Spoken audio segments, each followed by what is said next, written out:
Greetings, Earth. Welcome to the Nostalgiaverse. Hello and welcome. I'm Katt, and here with me is Alex. Hello.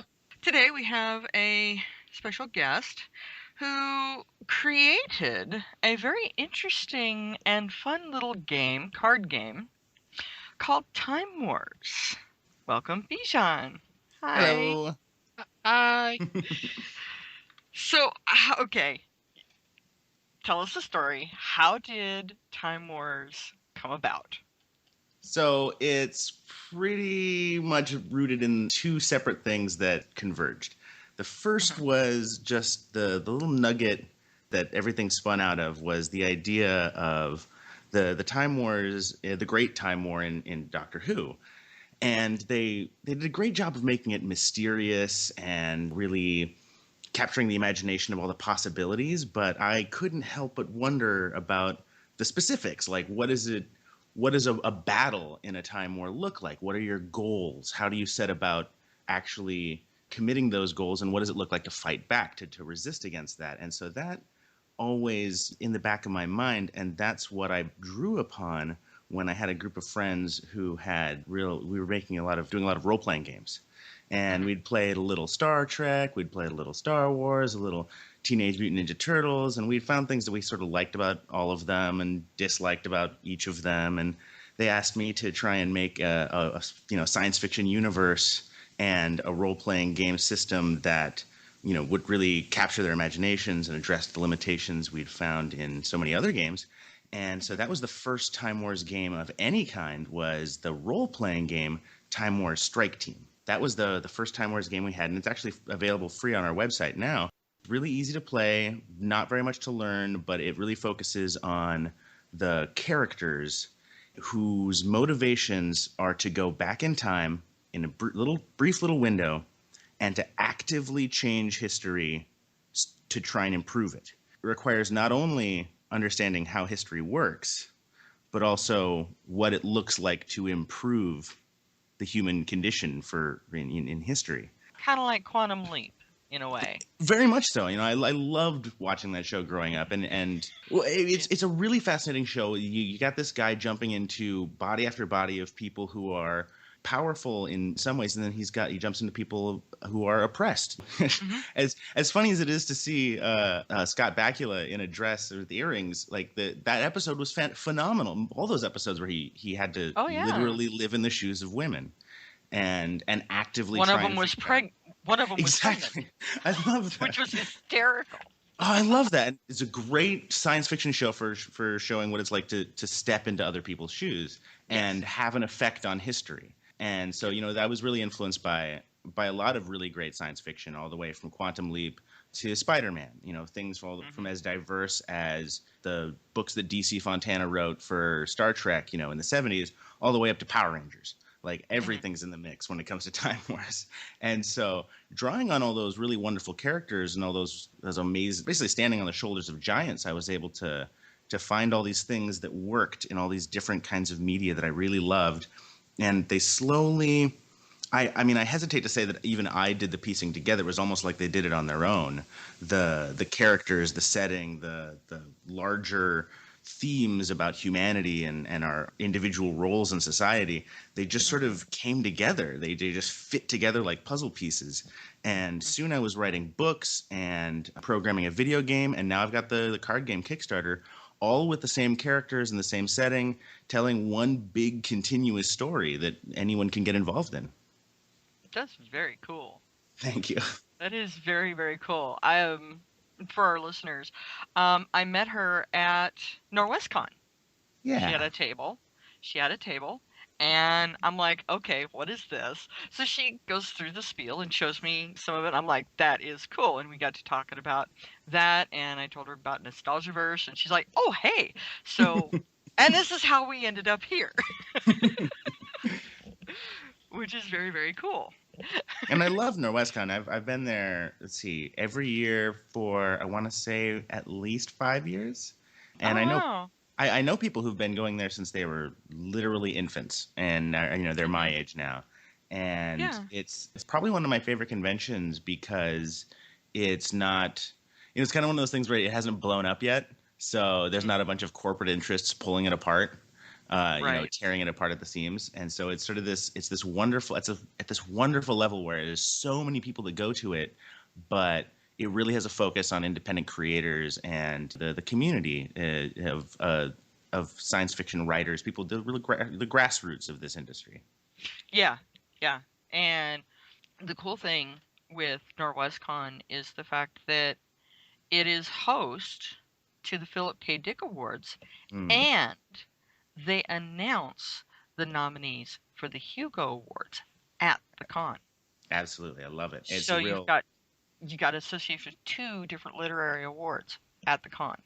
Yeah, and they're literary awards, which I really appreciate. And in an era where we've got 3 or 4 different conventions at the Washington State Convention Center every year, and they all have a Nintendo booth. They each have an EA booth. They each have Warner Brothers. Those are all great companies, but there's only so many conventions you can have on basically the same line of products. Right. Before people are like, oh, it's just another one of those. Right. And then you get NorwestCon, it's a sci-fi fantasy literary convention. You and get you a find so book much in cool your stuff. swag bag. I mean, know. seriously. I started going to NorwestCon in 1994. Yeah, that's amazing. I was 19, and that was my first con. And it was like, I'm home. That was my reaction. Is all these people in costume and doing all this stuff. I'm like, I'm home. Very much, great. yeah. It was my first con as well, and I definitely spent that first weekend I ever was at a convention. It was at NorwestCon. I spent the whole time wearing a Sonic the Hedgehog hat. Just not with Sonic the Hedgehog on it. No, like it had the little ears and the pointy bits, so I looked like I was Sonic the Hedgehog. That is cool. I remember that was released at Hot Topic years ago. Yeah, Yeah. I didn't buy it either. I just found it. Oh, that's even better. Hey, Yeah. Free hat. Finders keepers. Yes. And I didn't get lice, so. Yay. Okay, so take us through a little bit of how the game works. So, in Time Wars Supreme Command, you become a leader in the Time Wars. So, originally I'd made Time Wars Strike Team, the role-playing game, to be about being actually one of the soldiers in the front lines. The game master would play the role of the Supreme Commander, setting the goals. And so I thought it'd be fun to try and make a card game that where you actually got to be the Supreme Commander, not just the agents, and actually build your team, duel with your opponent over how history would actually turn out, setting your own goals. And I was largely inspired by Magic the Gathering's The Stack, which is itself borrowed from computing. It's basically this mechanic where you're submitting different actions one at a time into a timeline, and then they occur in the order opposite from which they were put in there. So it's basically just trying to manage this sequence of events. And that was you start at the end of the timeline and you build backwards. Exactly. And so with that mechanic in mind, I had everything centered around that. So that's the idea, is that you're building a version of history using one card at a time. Each player can submit a card to the timeline, and in any order, whatever they want to do, but you have to make sure that that timeline that you're building is going to meet the needs of the goal cards that you set for yourself. So that's the key there. Each turn you can do exactly one thing. The most common thing you're going to be doing is either playing a card from your hand or using the ability of a card you already have in play. When you start playing the game, one of the first things you're going to want to do is build up your time core. So you got to recruit time travelers and arm them with temporal age technology. Once you've done that, you can start playing cards into the timeline, or just trying to take advantage of the ones that your opponent already has. And those are really interesting. Those are some of them are events, and some of them are the lives of unique individuals. So, for example, in one version of history, Harriet Tubman may have been born immediately after a legendary war, whereas in another version of history, Nikola Tesla is born just before her, and the legendary war happens after. So you're constantly trying to rearrange these sequence of events to try and add up to goal cards that you play for yourself. So in your hand, you're going to end up having a goal card, and it'll tell you how it's scored one way or the other. At a certain point, you'll have to make the choice to actually put that goal card into play. The choice of when to do things is the most critical. You know, it's a game about time travel, so I wanted it to be so that the focus was not on amassing amounts of gold or having the most brutal warrior with the best armor. I want it to be about timing. So you can only do one thing each turn. It's like chess in that way. It's move, counter move, move, counter move. But Right. it's very much like poker in that you're not 100% certain of what your opponent's capacities are because of their hidden hand. When you play that goal card, the next thing that happens is your opponent gets an opportunity to try and thwart it. So so when you play that, you better make sure that you're taking the right risk. You'll never know for certain, but you're going to try and stack the deck. And that's the next part of it is it's the world's first deck stacking game. I hate being conventional. So obviously, I want to do something where, you know, it's like I always remember thinking like counting cards in Vegas. Like, why is that such a big deal? Like it's literally just being better at the game than you're allowed to be. I decided to just do away with that concept entirely. So there's no discard piles in the game. In Time War Supreme Command, it's the world's first deck stacking game. When you're done with the card, it goes either on the bottom of your deck or your opponent's. So you're constantly choosing where cards go. You're trying to grab them out of your opponent's deck at the right times. And so it's a matter of trying to control where things go using timing rather than brute force. There's no brute force. There's no runaway economy. There's just strategy. And that's really what I wanted to focus in on. It's a strategy game of pure timing and risk assessment. A lot like chess in that way. Yeah, I mean, pretty much the only limitation I see to chess fundamentally is that it's the same every time you set up. Now, Right. there are more chess moves possible than there are stars in the sky. That's a fact I've heard. Yeah. So chess is a beautiful, wonderful game, but I consider this almost like a successor game. It really is. It's trying to focus in on just the strategy. It's not about drawing the best card because no card is better than any other. Because again, there's no economy. You know, there's no 3 gold piece versus 2 gold piece. There's no giant monster versus a small farmer. It's not like that kind of a game. Every piece has equal value if applied correctly. And so I really wanted to make this basically like a really thematic chess 2.0. Very cool. Very, very cool. And you have a Kickstarter. Yeah. And the idea, Kickstarter has got this problem right now where there's so many people who are creating Kickstarters without realizing what it takes to actually deliver the final product. And so there's been a lot of people who basically create Kickstarters on empty promises and that they'll never really fulfill. To a large degree, I think it's just because of poor planning. So I wanted to plan better. With ours, we had the idea of making a whole game and having it be complete. Because Time Wars Supreme Command, you know, the idea is with the game that you can customize your experience. You're always going to be able to add new cards, choose what kind of cards you want to use when you play. So we wanted to have our first product out and ready to go to show that we could actually make this. That this is a fun game that you can sit down and play and have a great time. It'll be delivered right away using a print-on-demand service. We're not raising money for the thing that we're going to send out as a reward. Well, that's already done. What we're raising money for is for the next group of cards. While the backers are sitting at home playing, you know, Core Set Humanity, we'll be getting to work actually making the next group of cards: Core Set Vampire Kind, Deluxe Expansion Z Armor War, and Deluxe Expansion Galactic War. Oh wow! So it's going to be 4 sets then. It's all going to be part of one big package. We've already figured out who the artists are, and we've already figured out what we need to get commissioned. It's all really deep in the planning process already. So all we really need is just the funds to get going to keep working, really. Very, very cool. Yeah, and I actually have a set, Core Set Humanity, in my hands.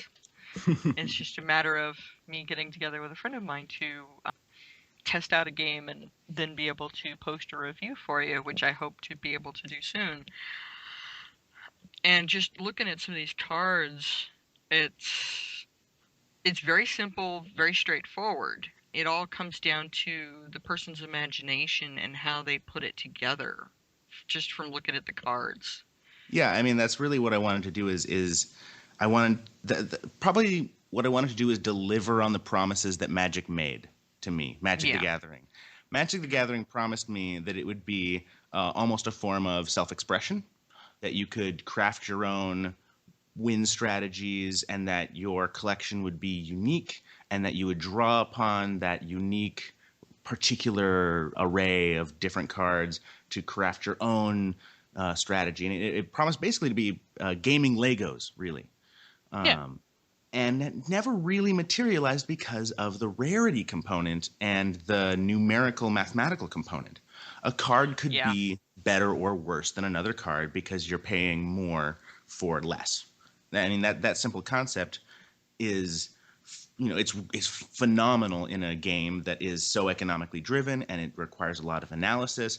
It just doesn't quite deliver the experience that I had really been sold on. Much as I love Magic the Gathering, I love playing it. I can't quite keep up with it because of finances. It's a pretty expensive game to try and keep up with. I Yeah. wanted to try and capture that feeling I had in the original, that you could take any piece in that game and you could find some way to apply it. And that's what I wanted to do with this game, is that there's no card that's fundamentally better or worse than any other, that they all have some application and all you have to do is figure out how to use it in the context that you have. Right. And each card applies differently depending on what your goals are and the other cards that you have in play versus what your opponent has in play. Right. It's all about context. Right? I mean, that's something Everything about that I learned about history, right? It's all about context. Oh yeah, yeah. I know the first time I ever played a game of Magic was this guy had a red-green deck and he handed me this black Thrall deck. Had 4 breeding pits in it. I managed to get all 4 breeding pits plus several creatures out. Occupied his creatures with my creatures and then overran him with Thrall tokens and kicked his butt. And that was my first time playing. Yeah. And he's like, "How did you do that?" I'm like, I didn't want to tell him that I have a analytical, puzzle-oriented logic brain that thinks on strategy levels that yeah. I didn't want to tell him that because he thought, "Oh, she's a girl, she doesn't know, how to do this, and I'll just test this," because he wanted to test his red-green deck and I kicked his butt. Right. He's like, "How did you do that?" And I'm like, That's funny. I use white and artifact tokens is my main strategy in Magic. That's the best return on your money, really. Yeah. Yeah. But yeah, that was my first time playing, and I have a number of Magic cards. And my son, who turns 15 in July, he plays Magic as well. Right now I'm working on a fan RPG that only uses Magic cards. So it's like it's an RPG like Dungeons and Dragons, but it only uses Magic cards, no dice or nothing like that. And that basically I want to try and use that to bring new life to all the commons I've accumulated over the years. I've got all these commons. They have no competitive use, but I love the artwork, and they're cute little cards, and I want to find some way to use them. So I think there's lots of room for creativity there. One of the things that I did, speaking of that, because I run second edition AD&D campaign. Yeah, who runs second edition anymore? Everybody's on to fifth. Now we know. Yeah, me. Well, when they did third edition and 3.5, they kind of broke the game. Right. Because it turned into something completely different, and you end up with these overpowered characters that there's nothing you can do with it. It's very prone to that. And 4th edition didn't do much better. And I'm just kind of looking at 5th edition going, I'll just stick with first and second, and 2nd edition revised. But I created my own campaign world, kind of based on, different books and different things that I had read and things out of my own imagination. And one of the things that I did was start looking at the artwork in Magic and using those as examples of scenery and creatures and different things on my AD&D world. Yes, Yeah. this is what you're looking at. No, and it makes it interesting for me at least. Allows me to use these cards because they don't take up much Yeah. space, and you can use like the different lands, different pictures, because each expansion has its own images, and there's like Yeah. 3 or 4 per expansion, and each one has its own different sets of images for these different lands, and there's 5 lands. So why not use that You know, as okay, this is the terrain you're going through. that's probably one of the things that people don't give Magic enough credit for is the way that it used its artwork and its narrative to really change the way that we talk and think about what fantasy is. Because Mhm. for a really long time it was dominated almost exclusively by Tolkien-esque sort of high Mhm. fantasy Germanic lore. And while there's Yeah. lots and lots of that in early Magic, they did very early on start expanding what kinds of concepts and ideas you can use and still have it be fantasy. So that you've got this sort of alien invasion concept with the Phyrexians. You've got this almost like Asimovian science fiction concept with Karn, the sentient golem. He even Mhm. becomes a planeswalker, implying that he has a soul. And then, begs the question, where did it come from? It plays with very intense ethical and moral questions when it comes to, for example, Tarkir and the way that the various civilizations rule. Can you really judge other people for their civilization's values? But can you Mhm. ignore murder? Like, so there's all those different kinds of things. And they also they had a trans character in one of the most recent sets. It was Fate Reforged within the Tarkir block, and that character was not just depicted as being a powerful warrior. Character was not just a leader of their civilization. They were also a good card that had a good story written about them on the blog.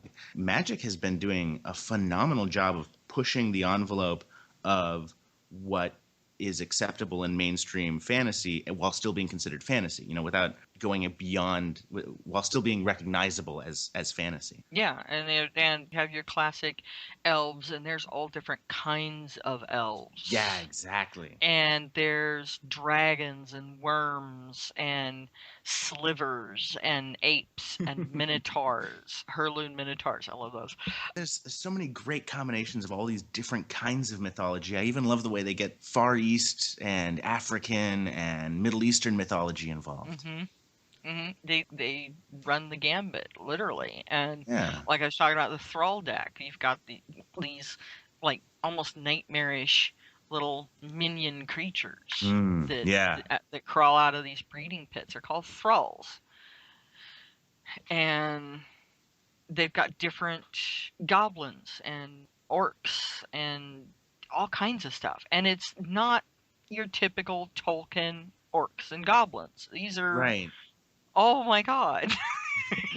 And then I also And love the setting Llanowar and Shadowmoor, where they showed frogkin and mhm, flamekin and elves that had horns. It was very cool. yes, Very cool. yes. And so they've expanded on fantasy mythology in general quite a Mm. lot. And you look at the artwork, and there's some gorgeous artwork on some of these cards, on a lot of these cards. Yeah, they really set the Um, bar. yeah, they did. And I hope that my card game Time War Supreme Command, I tried to get artists that could really meet that challenge, because Hmm. it's quite a high bar that they've set. They've got phenomenal artists working on their game, and so Yeah. I wasn't going to be able to go out and find those same artists. I wasn't going to be able to go out and find people who were already really established in the art scene, because the price would be fairly high. And also the other thing was that these are not the people who are established in the art scene aren't people who need a leg up. My goal was to set out and find people who were exceptionally talented but didn't have exceptional exposure. And Hmm. it took a while, but I found a team of really phenomenal artists. They just do amazing work, and you can read about them in the rule book on our website. They're phenomenal. They're from all over the world. Almost all of them are under the age of 30. Only about half of them are male. Only one of them is from the United States. Wow. got some phenomenal. We got an Indonesian artist, Surya Prasetya. It did a phenomenal job on so many of the cards. A British artist, she goes by the pen name May Greth. I hope I'm pronouncing that right. I've never actually had an opportunity to talk to her on the phone, but she Yeah, does. Mythic War. She did the cards Her, for Mythic War. That is really cool. it's phenomenal. It's going to be a phenomenal poster and playmat as well. So, Oh wow, and that a is lot of the very cool. a lot of the artwork is also going to be on our upcoming product line of gaming accessories that are also compatible with Magic. So it's really like sleeves and stuff and playmats that you can use for your Magic set as well as for Time War Supreme Command. So that you can actually bring some of your magic creatures into and items into Time Wars. Yeah, it's so you can we've got sleeves. We're gonna have playmats, dice bags, and score pads. Very cool. Very very. And infinitely expandable, obviously. Yes, yeah. So Time War Supreme Command, we've already got core set Humanity, and we're working on another core set Vampire Kind, as well as 2 deluxe expansions to go with that. On top of that, we've also got a series of a fiction series and a novel, and more novels upcoming, all of which show different subsettings of the Time Wars universe. So, for example, we've got Legends of the Order, which is an ongoing flash fiction blog. You can find it on our website, timewarsuniverse.com. And in Legends of the Order, you follow a group of vampire hunters who have contact with time travelers from the deep future and are trying to prevent vampires from taking over the Confederacy and winning the Civil War. Oh wow. Yeah, because obviously the Confederacy is easier for them to infiltrate. Yeah. So you've got people like Harriet Tubman using items like a sword that can cut through time and space, teaming up with our heroes from the deep future to take on some very sinister vampires who have some pretty cool tech of their own. And one of the things we're developing, it's slightly down the line, but we're going to be working on an expansion based exclusively on that fiction series. Oh wow. So we're gonna have Abe Lincoln slashing with his axe. Well, That's exactly what I'm seeing. This Abraham Lincoln vampire during that. we're working up to Abe Lincoln, but right now John Brown and Harriet Tubman are still meeting up, and Abraham Lincoln is yet to be brought in the fold. He's in the story so far. He's just some young upstart in Illinois who's still figuring things out. We got very cool. The real vampire hunters are still getting to work. That's cool. That is very very cool. Is this just the overview that you've given? This sounds like it'll end up. It could very easily end up as popular as like Magic and some of the other card games, popular collectible card games that people are playing now. And Well, I really hope it does, because it's a great concept. It really is. thank you. You know, personally, I have a slightly larger game in my crosshairs. I'm hoping that this will be something to rival Star Wars, Star Trek, or Marvel. Because, like I've said, this is more than just one card game, right? Magic has come out with some books. You know, they did a comic or two. They've got some good blogs. But Time Wars is much more than any one game. It's a great role-playing game. It's a great card game. It's a phenomenal book series. It's a phenomenal fiction series. And it's going to be a great video game. And someday it's going to be a great movie and a great TV show. I look forward to seeing that. Just got to find the right people. Yeah, and that's usually takes.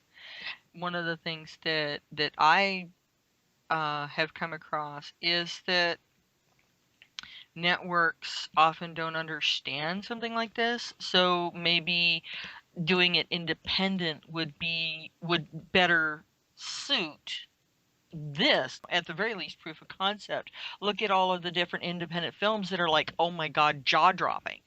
That's what we're working on right now. We've got a combination video game and television pilot that we're working on.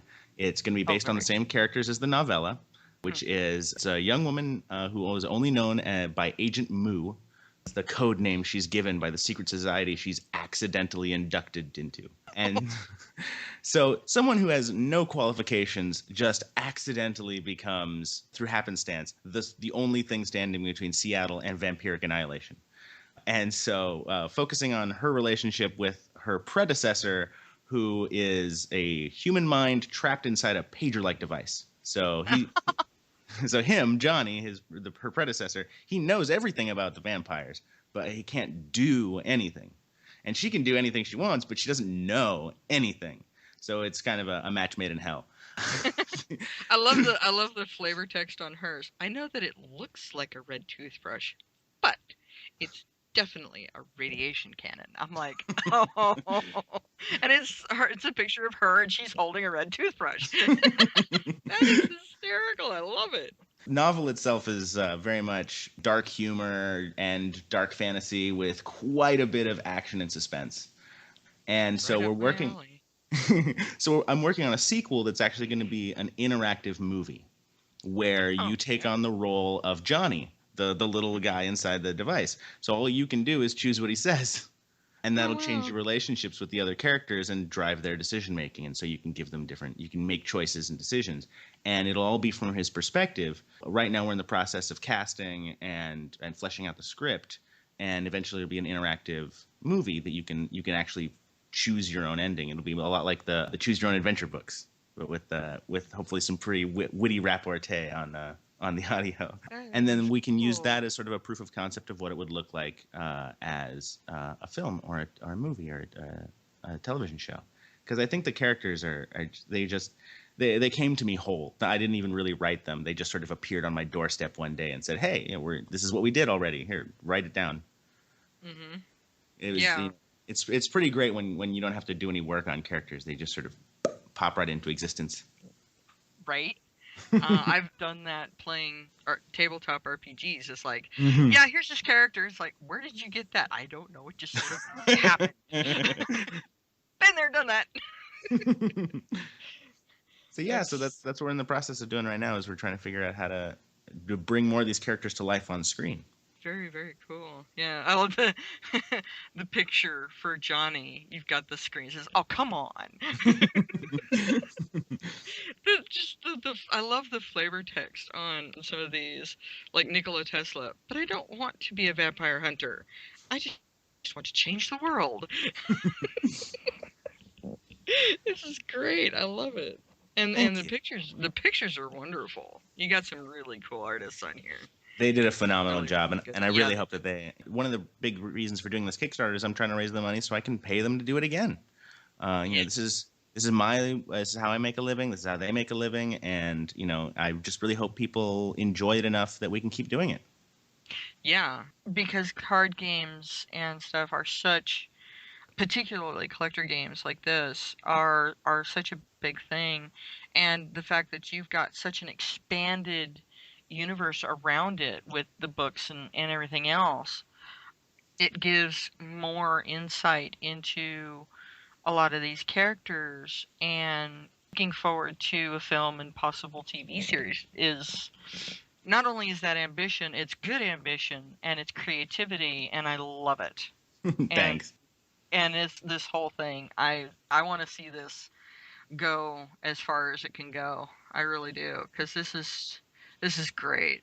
I think the time is really right. I think it's really, it's as much me having done it as it is the world being ready for it. It has to be equal parts. I always want to say that I'm standing on the shoulders of giants. It's not like I've pulled this thing out of thin air and no one helped me at all. It's a culmination of everything I learned watching Star Trek, watching all the Marvel cartoons, all the DC cartoons, Power Rangers, all the Star Wars books I read, video games, all these things. I was studying every single one of those things. I was learning. I was figuring out what they were doing that I liked. I wanted to try and make something that had not only that level of entertainment. I mean, there's no point to any of it if it's not fun. But I also wanted to make it as substantive as the best stuff that I really enjoyed, because I think that's a really good example of that would be there's two Batman animated TV shows. There's the one that they did in the 90s, and then there's the one that they did in the 2000s. And they're generally distinguished by calling them Batman the Animated Series and The Batman, which is the second one. The first one, the original one, the one that's really well remembered and really cherished, has really strong ethical points to make, and not obvious ones, not little trite little, don't lie, don't steal, nothing that simple. Really complex things to say about the way that we interact with the people around us and the society, the way that we interact with the structures of society. Then you go look at the next one, The Batman. And as much work and love as they put into the performances, the design, the direction, the timing, all of these things are wonderfully done. It just doesn't have that heart. And it shows now, 10 years after that one and 20, 30 years after the original, it shows which one, regardless of technological achievement or fluidity of animation or frames per second, which one is truly the one that will stand the test of time, is the one that has something to say. And so I think with this, I've learned so many lessons, not just about the actual craft, but also about the why. Why do people make this?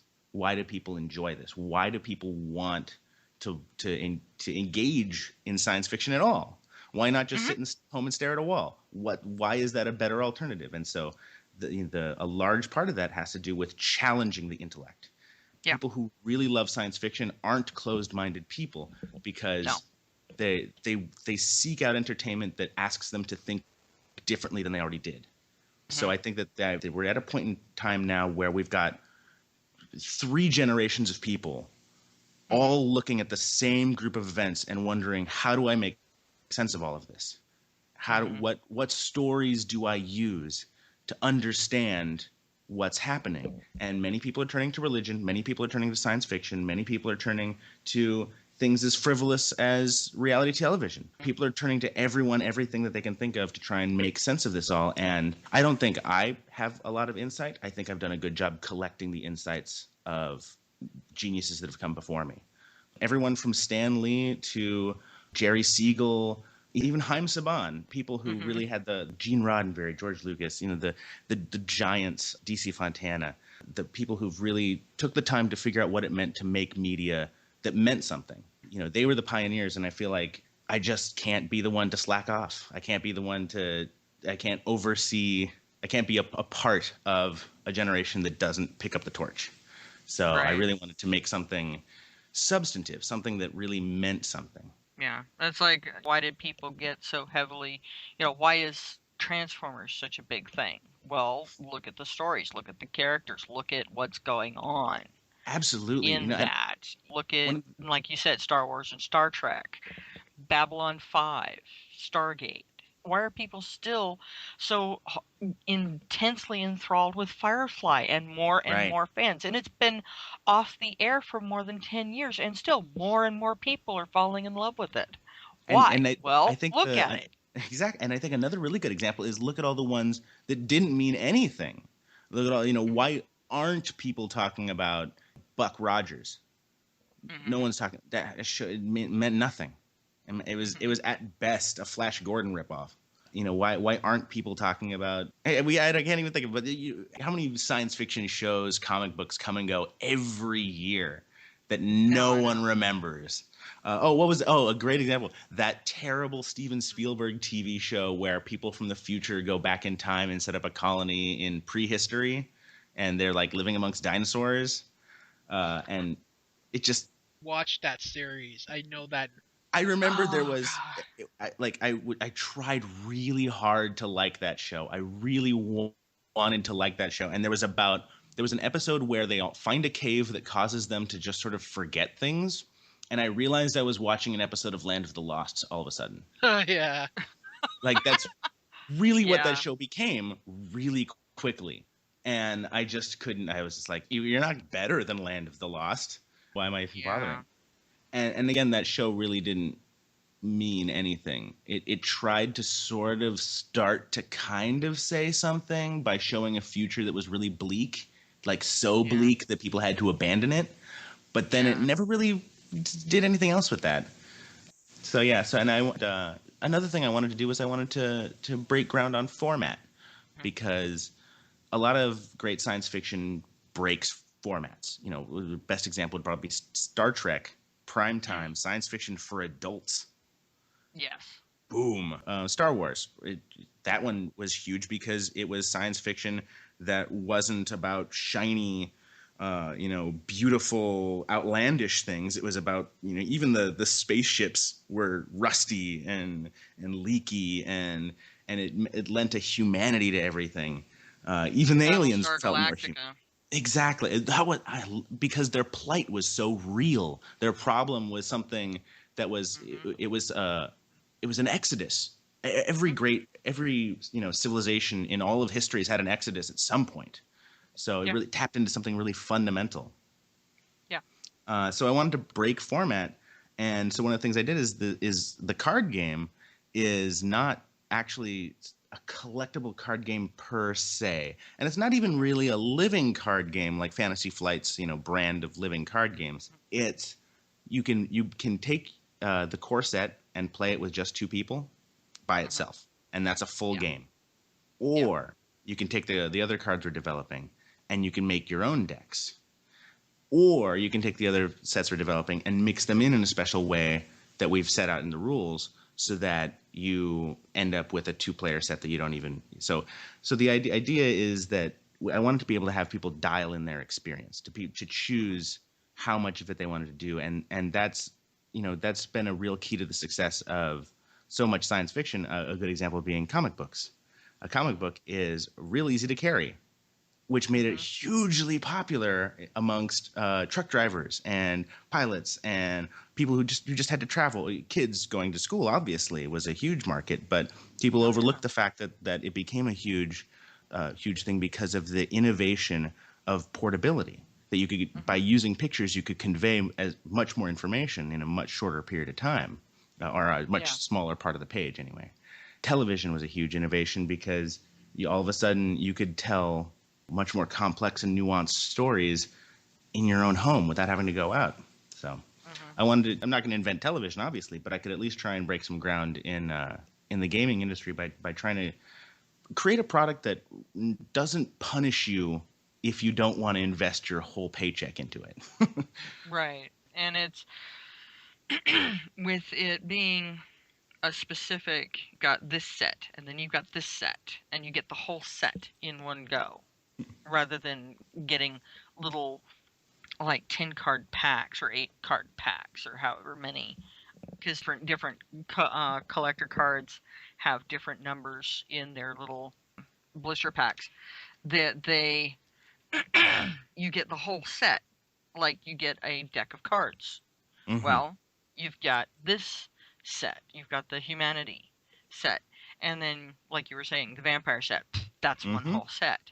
And then your expansion sets, it's all of the cards for that expansion. And then we've also got a fun little thing. Yeah, we got a fun little thing. It's called an infinity pack. And the idea here was that we actually had so much beautiful artwork that it was pretty agonizing choice which pieces of artwork to put on the card, because it's got a character, Andi Badan, and I've got 3 beautiful illustrations of Andi. Which one do I put on the card? So I sort of made myself and hopefully everyone else happy by having this idea for an infinity pack. So when you're setting up the card game, you use all the cards that come in the box, and then using this process that I lay out in the rule book, you set some aside so that there's some that you're not playing with. So it's a little random each time. You're not exactly sure which cards are in the mix. So the infinity packs are random card selections that are mostly alternate art and full art versions of the cards that already come in the core set. And then some of them are different characters that they're not more or better, they're not more or less powerful than the other ones, but there's a Hercules in there. And so in the infinity packs, my goal was to create a sort of a randomized expansion that wasn't collectible, that didn't force you to go through ream after ream after ream looking for that perfect card. So because they're almost all alternate art versions of the cards that already come in there, all you do is you just mix them in with your main collection and you shuffle them all together, and now you've got an increasingly unique collection. Your collection is different than everybody else's. It's still the same game. It still has the same balance, but perhaps you have one or more Andis than anyone else, and therefore you have a slightly higher chance of getting that particular card when you play. Yeah. And different artwork. Yes, The and that's one of my favorite parts. Yeah. And that's one of the things that I loved about Magic is that, like, with the lands, the 5 lands, the plains, the islands, the mountains, the forests, the swamps, you get 4 different images, 4 different pieces of art for your lands. And Yeah. each expansion has its own set of images for those lands. One of the ones I really liked was the Innistrad set that they did fairly recently, and it was Mhm. very much horror themed. And the final set of the block was about the angel of the land being coming back to the plane and restoring everything. And I really loved they did 2 versions of an oil painting. So, for example, like you said, they did 3 different land illustrations for islands. Mhm. And so one of them was a dark harbor with a weather-worn little boat tied up to a dock. And it was obviously in the middle of the night. And then for the last set, they reprinted almost that same picture, but it was the only difference is that it was bright. It was bright morning, and there was a lamp lit, and the dinghy wasn't as beat up, and it's just so stunning. And I realized that that's one of the amazing things you can do with digital artistry, because it was the exact same picture, but they had just obviously put on more digital layers or something like that to create this really vibrant. It's a really amazing thing that they're able to do. It's storytelling through just card artwork. Yes. I remember that just blew me away when I realized that. Yeah. And that's one of the things that I loved about Magic. And looking at this, I can see how you 2, 3, 4 different cards for the same like character. For example, Agent Moo. You could have like 3 different cards that each one has a different artwork for her. Yeah, and we actually she has some really beautiful artwork of her. Or Noah Brown Eyes. Different artworks for Nikola Tesla, Harriet Tubman. Different artwork for the Mythic War card or Major Discovery. And just I can see how, looking at Magic and what they did and how they kept it interesting visually by doing different designs, different pictures for their cards. Some of the cards that came out in the original first 3 sets, they've got new artwork for, and it's the same card, but it's brand new, completely different artwork. Like the Llanowar Elves, for example. That reminds me of my favorite Magic card. It was a huge inspiration to me. It still is a huge inspiration to me every time I sit down to try and make any kind of game. Is one Magic card, and it's called Taunting Elf. And I love Taunting Elf. It's a 1/1 for 1. All creatures that must block, or that all creatures that can block it must. And the artwork just is so perfect. It's just a little elf with, I think it's a basket of food, and it's got this huge stampeding horde of various monsters chasing it.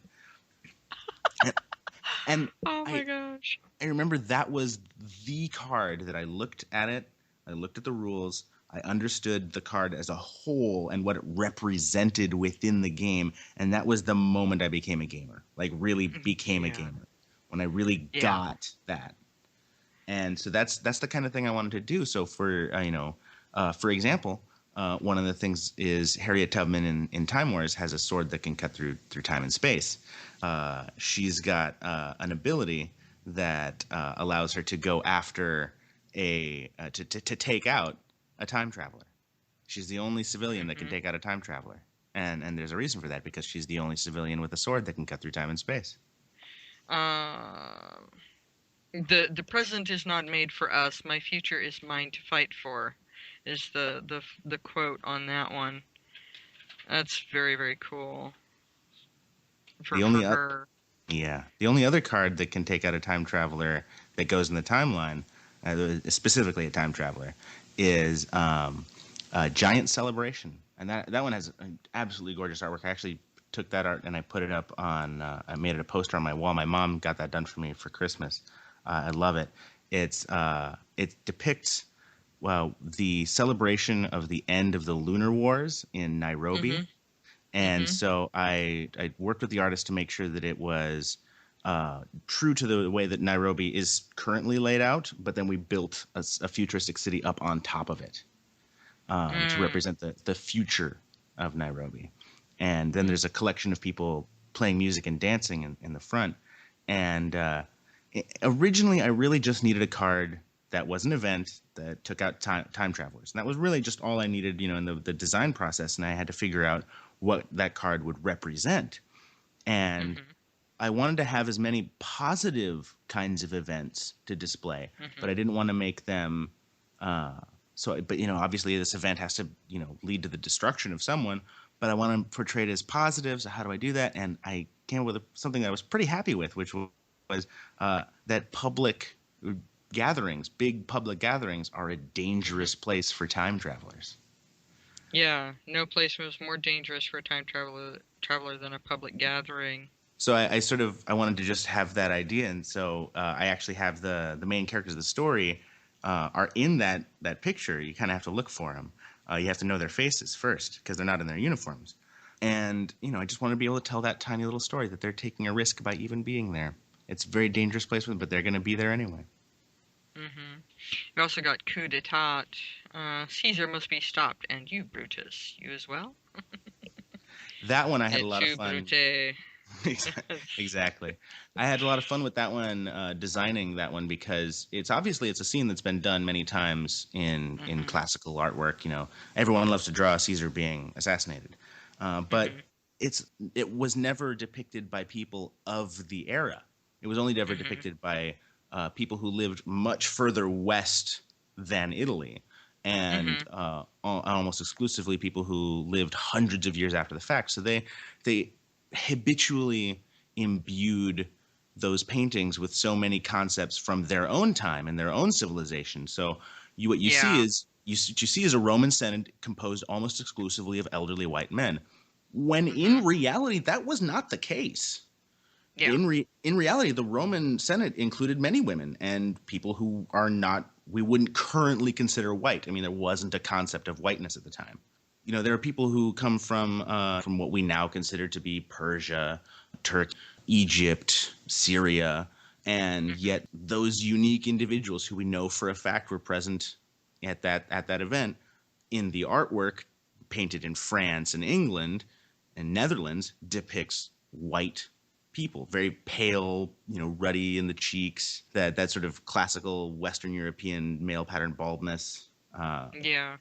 And so, I wanted to try and create artwork that fit within the canon of Mm-hmm. of how that was depicted, but was subversive in its depiction. And so I worked with the artist Megrath for that illustration, and she did an absolutely phenomenal job. It looks so much like the other artwork in the posing, the composition. I mean, honestly, if it weren't for the fact that there are no brush strokes because it's a digital painting, if she were to have done this in acrylic or oil, I doubt that a layperson would be able to tell it apart from Mm-hmm. artwork of the Renaissance. But it's phenomenal artwork, and she did such a beautiful job depicting a huge range of people who would have been present. Yeah, there's a very dark-skinned woman there in the foreground on the right-hand side And that's more true to that I life can see. than most of those paintings. Another example Very, of that very is cool. Artemisia of Halicarnassus. So she's a real character from actual history. She's the Persian naval commander during the Greco-Persian Wars. She's the Mm-hmm. world's first female naval admiral. Mm-hmm. And literally nothing is known about her early life because the Greeks were more preoccupied with recording history than the Persians at the time. Mm-hmm. So almost everything we know about her comes from the Greek histories. And as a result, the depiction isn't always very fair Right. and it's pretty incongruent. I mean, she's usually depicted as being sort of laissez-faire, even in movies like The 300 Spartans, the 1960s classic. She's depicted as being sort of a kitty with claws, but still a kitty. And that's really incongruent with someone who would be entrusted with the largest naval force ever assembled up to that point. So I wanted to, and the other thing is that she's almost always depicted as white, which makes no sense.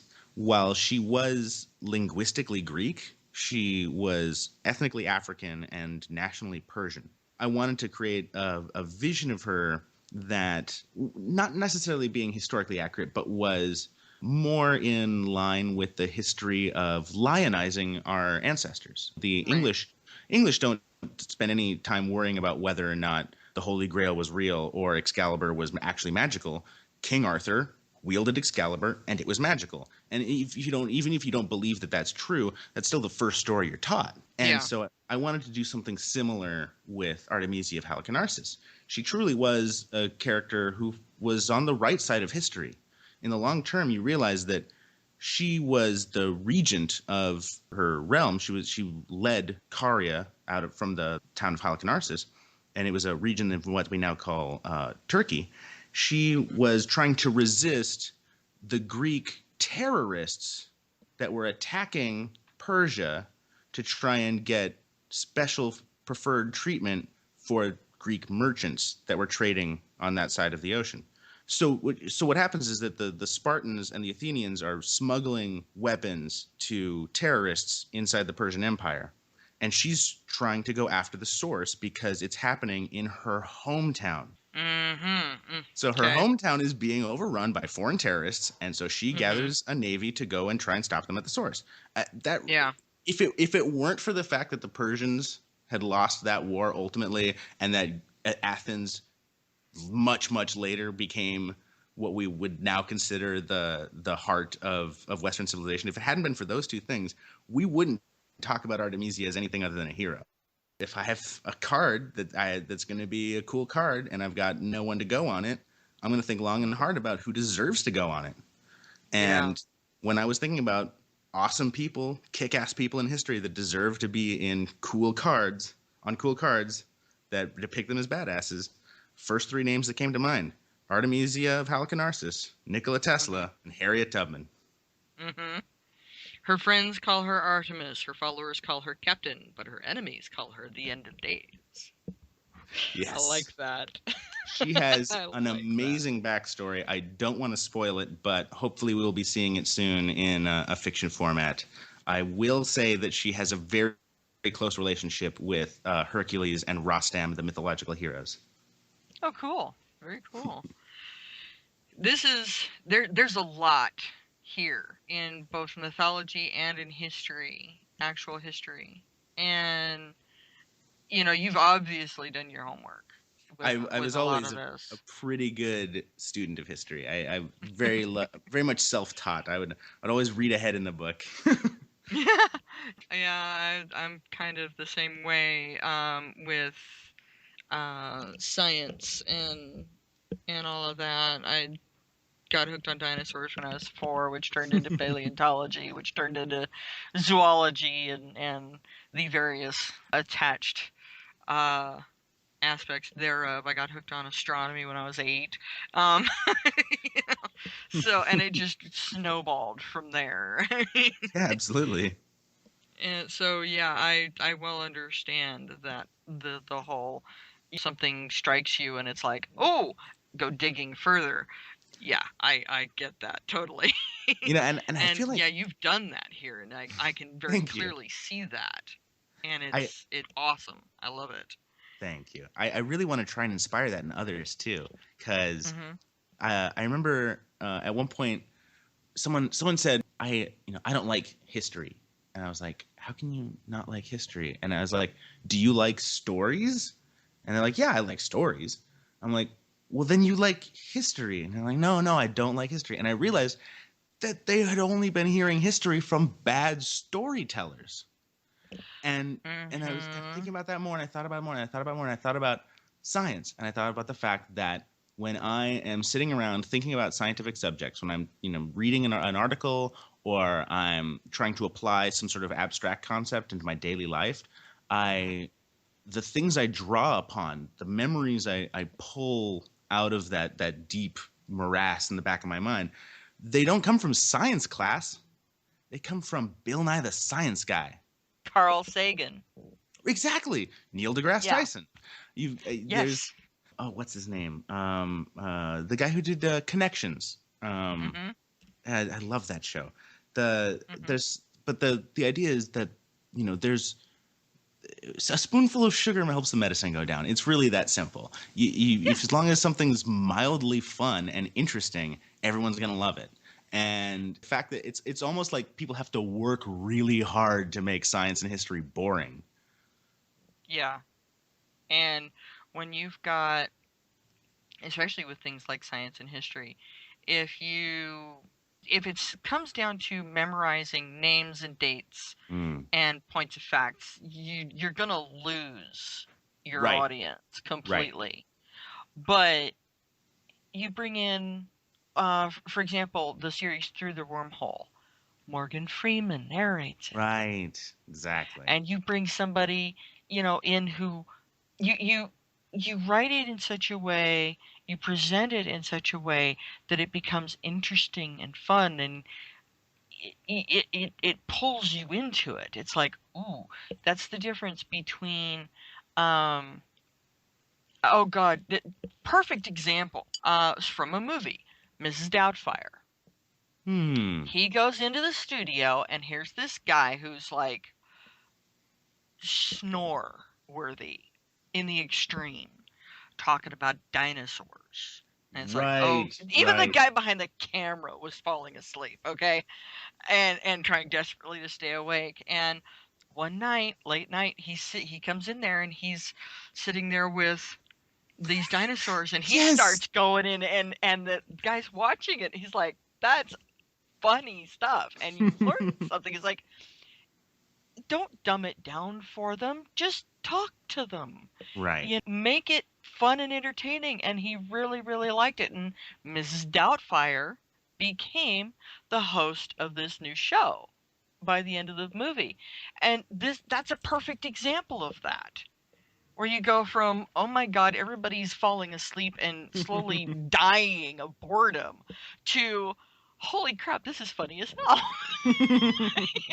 And just night and day. And this is where a lot of mistakes are made in schools, Right. Yeah, definitely. especially with history. People hate Absolutely. history because it's memorizing dates and names, Right. and it's the order of events. It's like, no, no, no, no, no, no. Give them the Greek tragedies. Give them Shakespeare and the actual stories that Right. And came out of this, and let them read the stories and be entertained, and you'll learn something. Going back to Time War cards and the stories within what the narrative of the Time Wars, it falls into a lot of that. Who were these people in history? I mean, you look at people like Nikola Tesla, he's taken on mythic proportions as it is, and it late 1800s right. is And when he lived, and it's already 100 years, 120 years later, his characterization has taken on almost mythic proportions and I now. think I think that there's a great example of someone whose character is more readily accessed, more available when you lionize Mhm. them would be Mhm. King Arthur. I would love to Yes. do for so many other true historical figures what has been done for King Arthur. Mhm. Arthur Pendragon was undoubtedly a real human being, but he lived at a time when the English did not have widespread use of horses. He probably didn't have use of refined metal except from what he had left over from the Romans. Masonry was Mhm. not at a point where he was building castles. So his life is very different than the way that the French people who lived hundreds of years later imagined, because it Yeah. was actually French poets who wrote these giant romances about Arthur Pendragon, and so they were drawing upon something that was real. They added whatever they wanted to. When you look at what he actually accomplished, it's Mhm. tremendous, and it almost deserves the grandiosity that the French poets lent him. It's Yeah. it's a story that's actually improved with the embellishment of fantasy. And that's one of the things I really love about science fiction and fantasy is that it's almost like sculpture. With Mm-hmm. sculpture, you chip away the lie to reveal the truth. And with Yes. science fiction and fantasy, you can chip away all those parts of reality, all those constraints of, that's how an arrow flies, and that's how a ball falls, and that's how the sun rises. You can just pull all of those things away and just get at just the human part, Mm-hmm. just who that person is, by putting them up against really extraordinary things. We know for a fact that Arthur was brave. We know that because he was brave enough to try and unite a nation. But when you show that on screen of a guy walking from mud hut to mud hut, telling people to gather their sticks together, it doesn't look quite as good as a guy in shining armor taking on a dragon. And Right. to be honest, that guy did something as cool as taking on a dragon. He deserves to be shown in at least one movie taking on a dragon. And so Yeah. that's what I kind of wanted to do with characters like Nikola Tesla. Nikola Tesla was a guy who came to the United States with nothing but hopes and aspirations, not even for himself, but for improving all of humanity. And in the face of failure after failure, betrayal after betrayal, he never relented in his optimism. He never relented in his belief that he could have an impact. And if it takes surrounding him by vampires to make that more obvious, that's what I'm going to do. Yeah. He's one of those figures in history that so much of his work is so grossly unrealized in its potential. It's one of the reasons I love steampunk, because it builds on steam power, clockworks, and his technology that he was developing, his ideas, his concepts. How to That manipulate in electricity. instilling that into technology and going that direction in steampunk. That's one of the reasons I love it. It's the road not traveled. I think should have been. I'm trying to coin a phrase to describe Time Wars. It's time punk. Love it. I love it. that works. Time punk. That works. That very much works. I had a conversation with someone at NorwestCon about the punk part of steampunk and time punk and all of that. It's very much the punk part of steampunk it's not just an aesthetic. It's really about challenging the preconceived paradigms. And so that's what makes steampunk more than just steam stuff. It's not just steam stuff. It's steampunk because it shows that this is not the only reality we're allowed to accept. We are allowed to imagine cyberpunk. Exactly. Very much Exactly. the same thing. Cybernetic challenges technology. our Look at Matrix. Look at Johnny Mnemonic. Look at Max really Headroom, challenging the R5. limits of self. Yes. What is reality? What is the line, the Kantian veil of perception? And so with time punk, right? The punk element in here is challenging our concept of how history works. We're so accustomed to believing that history is propelled by big, powerful figures that move, faceless masses of people like chess pieces. And that's one of the reasons that so many people are willing to believe really convoluted conspiracy theories regarding things that occur in the hands of really ordinary people. I mean, a big example is 9/11. A lot of people would like to believe that 9/11 was done by someone more powerful than just a couple of hijackers. Because if it was done by just a couple of hijackers, that means that anyone can change history. And if anyone can change history, then people who aren't doing anything are simply not using a huge power that they have. And that's not something they want to admit. It'd be so much easier if we were all powerless, just particles in the wind. And so I wanted to challenge that view of history, that history is moved by these tremendous forces. And instead, the punk part of time punk in Time Wars is showing that you can change the entire outcome of history with a single decision. And anybody can make that decision. All they have to do is do it. Yeah. It's a call to action that anyone can change history just through action. Even something that looks small for now. Even if it looks like it's not having an effect, we can use science fiction to look out hundreds, thousands, tens of thousands of years and see what effects they might have. Yeah. Funnily enough, going back to Doctor Who, an ordinary person's most important thing in the universe. Never Absolutely. met an unimportant person, you know. It's just an ordinary, everyday human being can very easily become the most important person in history. Absolutely. And it doesn't all it takes is that person's willingness to stand up and say, "Okay, let's do this." Even even Julius Caesar, right? Julius Caesar was a young kid hanging out on a beach when he got picked up by a bunch of pirates. His parents thought they'd never see him again. The next time that anyone heard from him, he was running that pirate ship, and he was 12. And, Yeah. and it was all he did was, I mean, he wasn't rich. His there were no famous Caesars before him. None. Like he was a no one. His family were nobodies. All he had to do was be a bigger badass than the people around him. Yep. And that's And all. he That's all it took. succeeded. And you know, it's another one. Harriet Tubman, right? She literally had the least power of anyone, institutional power. She had the least institutional power of anyone in the United States when she was born, and she went ahead and became the Moses of her people. She became a general. She became the leader of a war that began before the Civil War and ended after the Civil War. A shadow war to try and free innumerable numbers of people. So that's the kind of thing that I want to.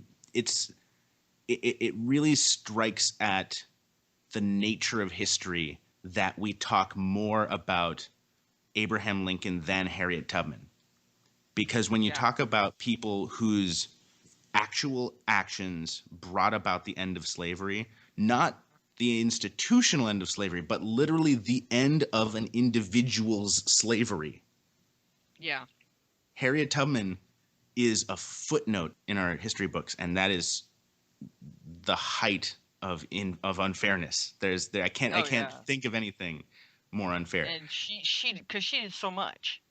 Not only did she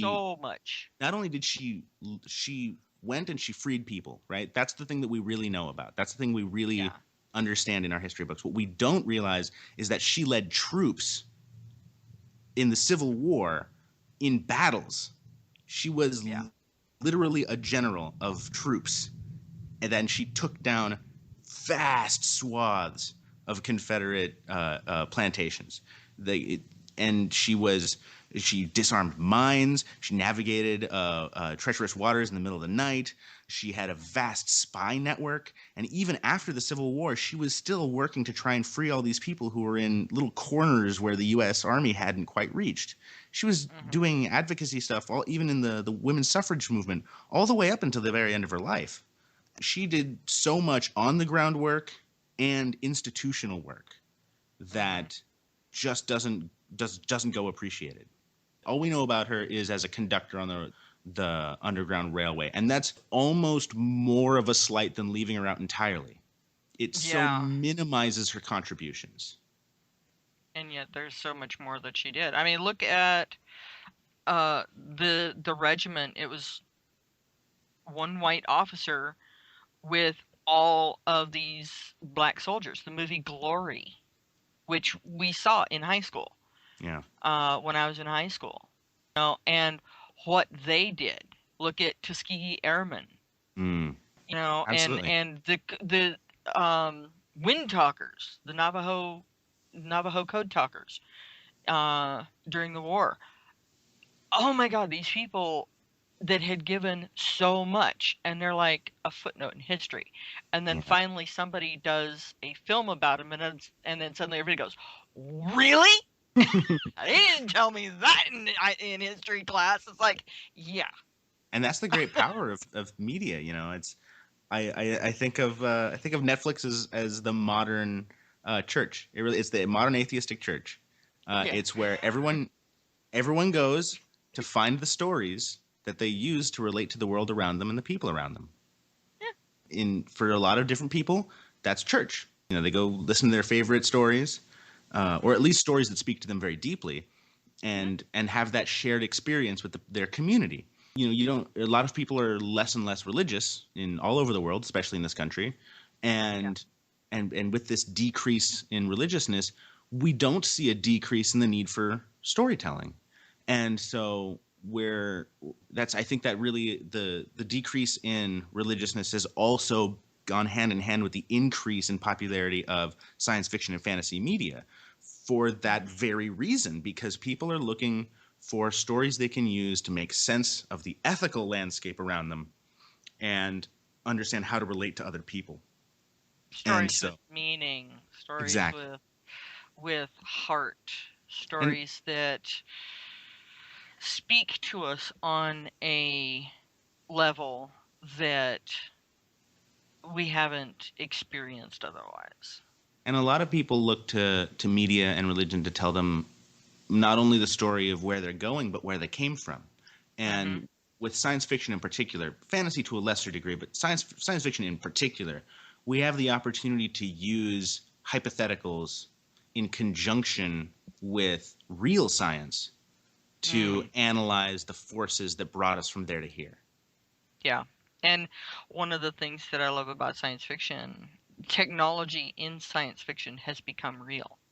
Yes. Look at Jules Verne, all the way back to the diving suit and submarines, to Star Trek, cell phones, and or how about just reading things on a screen? That's right. I remember Scotty. I was a little kid and I looked up and I saw Scotty, and he said that he was looking at a TV, or I guess it was like a little monitor. It looked like my computer monitor when I was a kid. So this big glassy tubey thing, and he's looking at it and he's talking about how he's reading his engineering journals. And at the time, you could even when I was a kid, I'm pretty young. I'm in my mid to late 20s. Even when I was a kid, you couldn't read journals on the computer. Like maybe my dad could go out and get like a floppy disk with some pieces of Britannica on it or something. But it's really amazing, just little things like that. And oh God, that has so much to do with, again, just the people who are in science fiction themselves being well read. Because one of the things that I love about Star Trek, one of the reasons Star Trek got so many things right, is because the production designer Jeffries was actually not super well known for science fiction before he did that show. Before he did that show, he was really well known for historical fiction. So he had a habit of doing research to determine, well, what kind of kettle would they have used? What kind of shoes would they have been wearing? And so when he was asked to do the science fiction show, he had to do hypotheticals. How would they build this? What would it look like? And since he had an aeronautics background and a history background, he was able to answer these questions very effectively. So, for example, one of the things about the communicators is that they are completely self-contained. And this is something that I think Next Generation really missed the boat on. Next Generation does not have the level of fidelity to design quality that the original series does.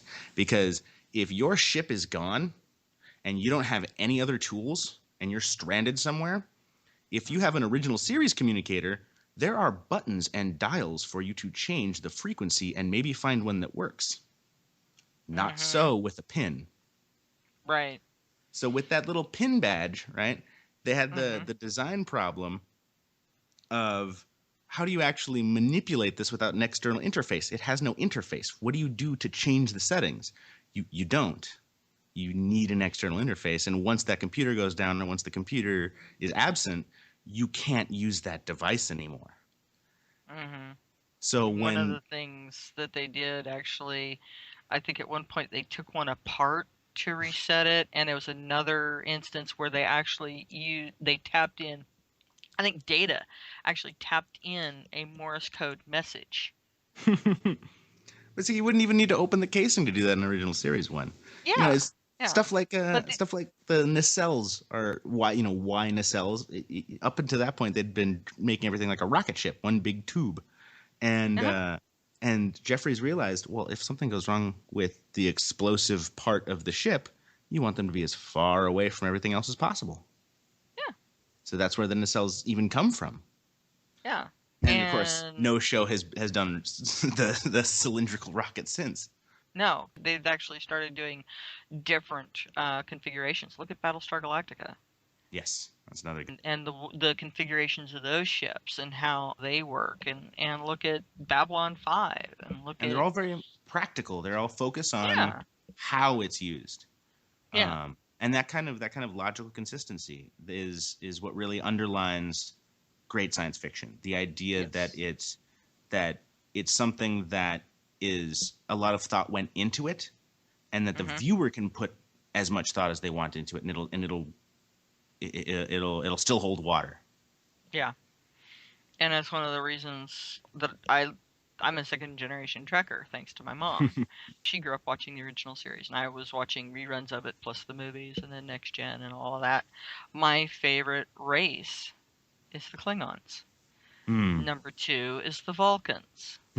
Both kind of speak to different sides of myself. The Klingons, somebody actually, Klingons are your favorite race? Okay, describe them in 10 words or less. Pissed off spacefaring Celtic bikers with ridges. And I actually posted that on a forum called The Empire, and it was Klingon-centric Star Trek forum. And everybody who responded was like, that was the most perfect description of a Klingon I've ever seen in my life. And I've told people that later, and they're like, yeah, it is.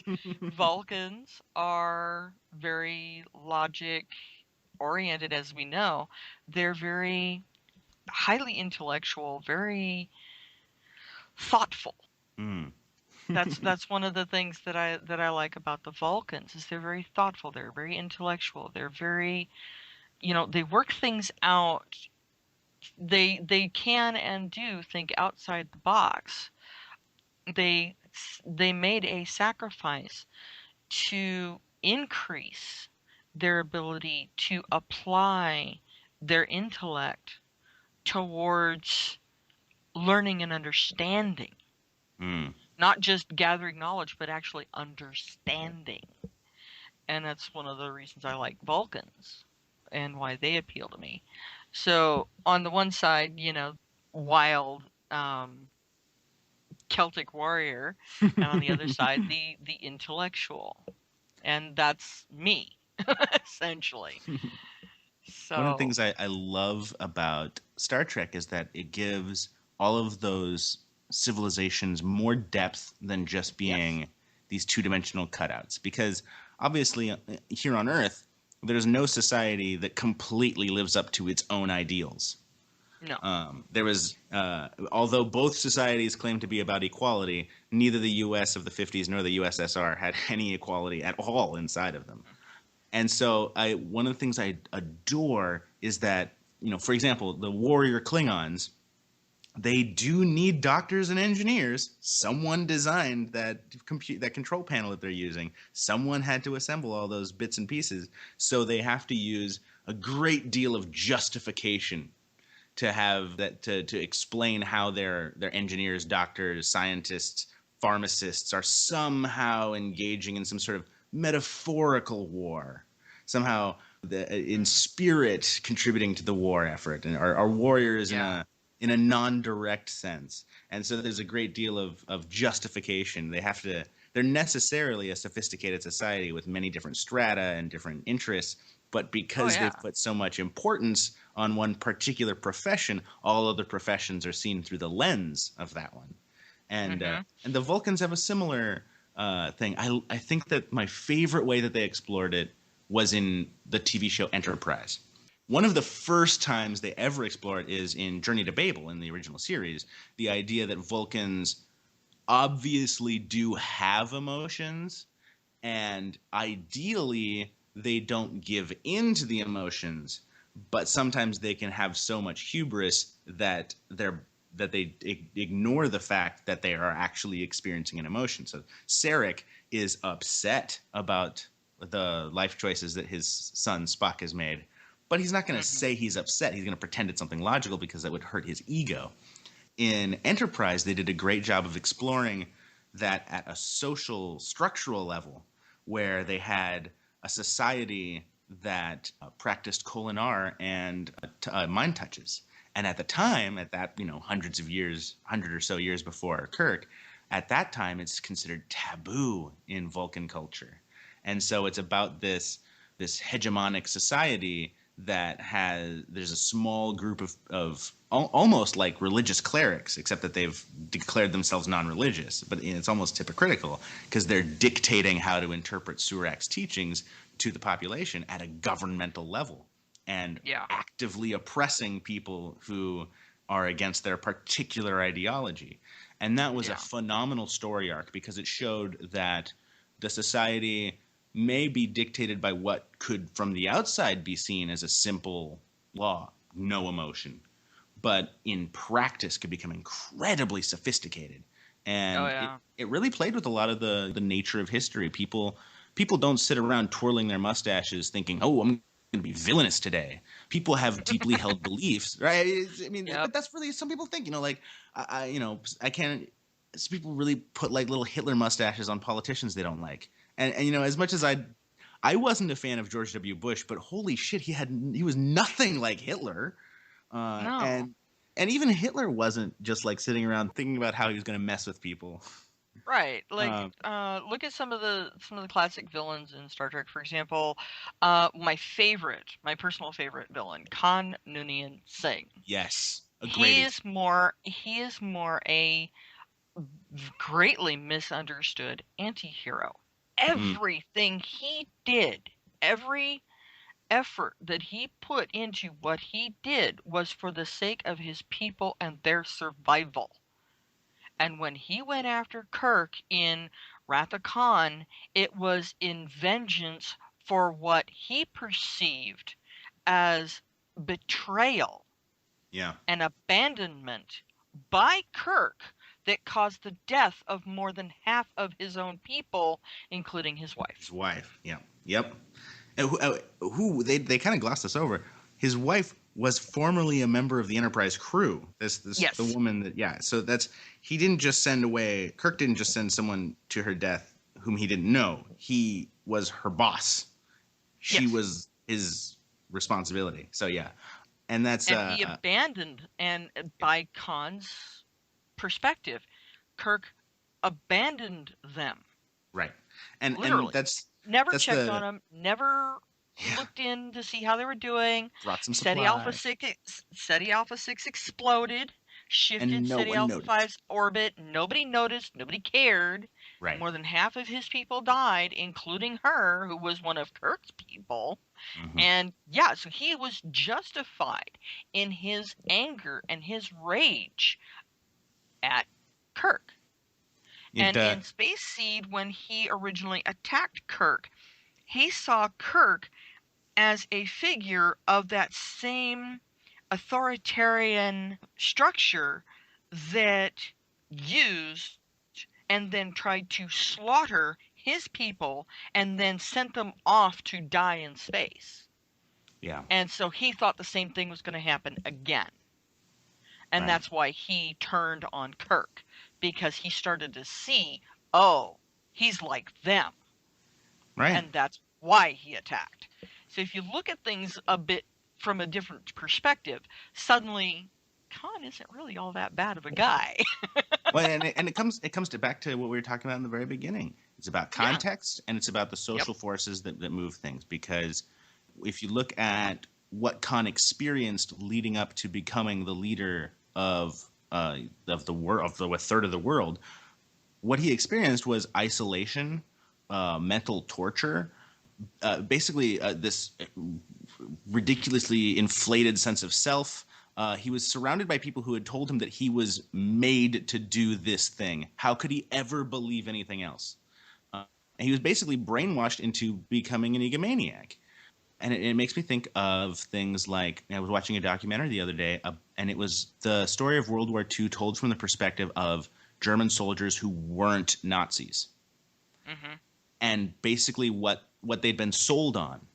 And the fact is that the German economy was terrible, and that it was largely due to the fact that France, among other allied nations, was extracting exorbitant amounts of money from the government that it then couldn't reinvest in its own people. So that led many people to want to do something about that. And the fact that there was a bandwagon to jump on just made it all the more easy. And so they weren't really thinking about the motivations of the people at the highest level. They weren't thinking about what was going to happen to the people at the lowest level. They were thinking about themselves. And that's not, you can't really blame someone for thinking about themselves and acting on all of the information they have. Right. And so with Khan, a great example of why he became the way he was that he was never invested in the well-being of the rest of society. Being His isolated people. with his being isolated with his super people, his Übermensch, with his people, the augments, being isolated caused him to have at least an us and them perspective, which then allowed for a sense of superiority and callousness towards the suffering of others. And Those that were not of his people. Those right, and who the were fact that not he the feels enhanced so humans.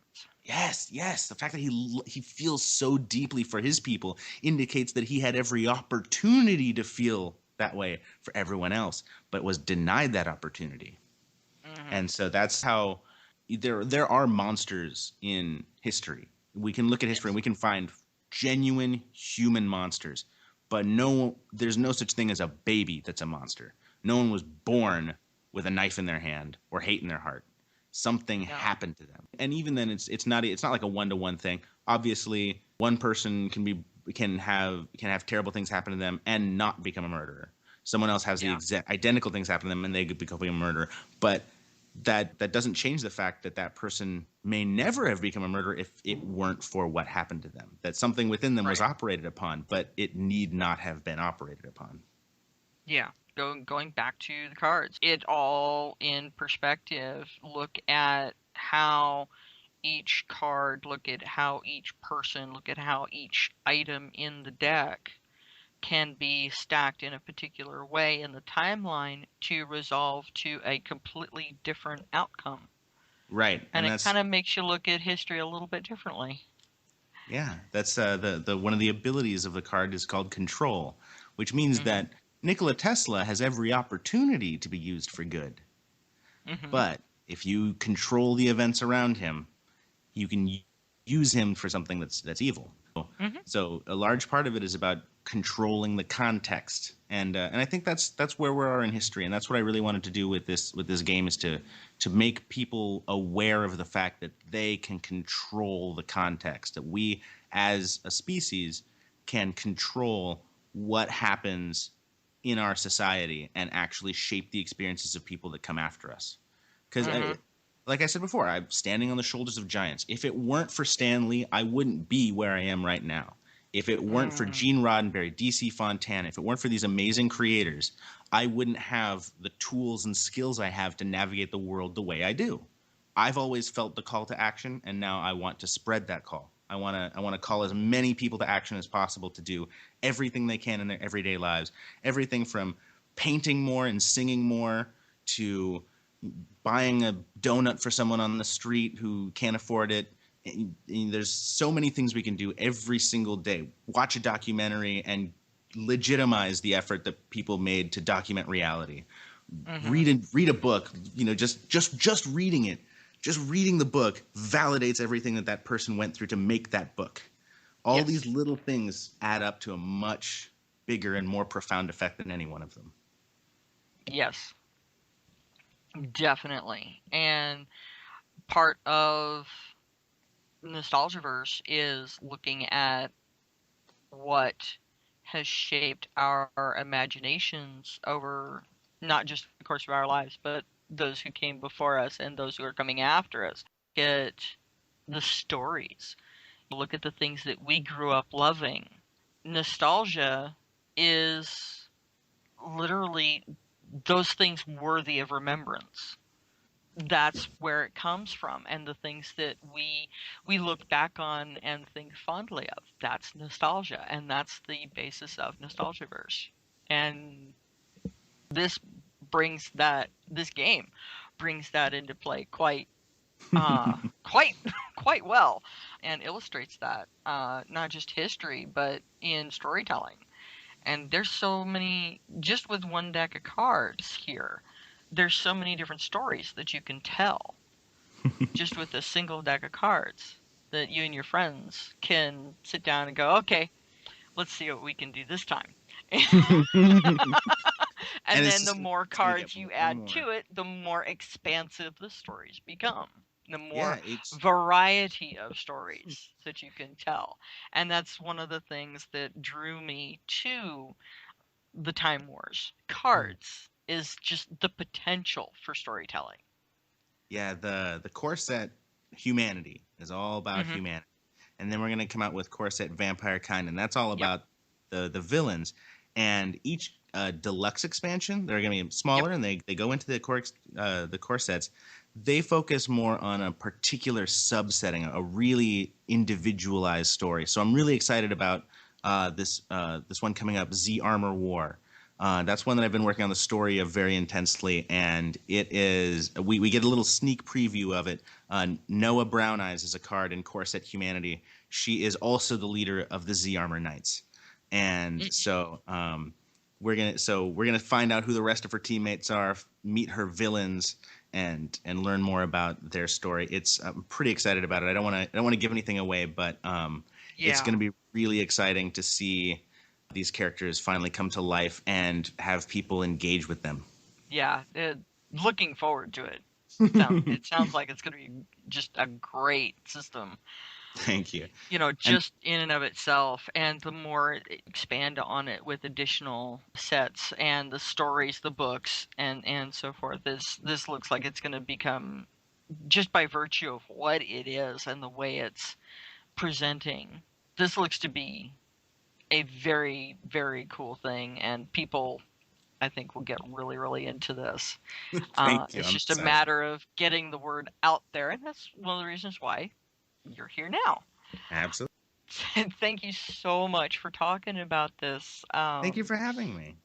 How this came about for you and where you're going with it. And I'm looking forward to seeing more of it. Thank you so much. I've had a wonderful time. Alex, And on that note, we wish you good night. good night. Take care. Thanks for listening. See you next time.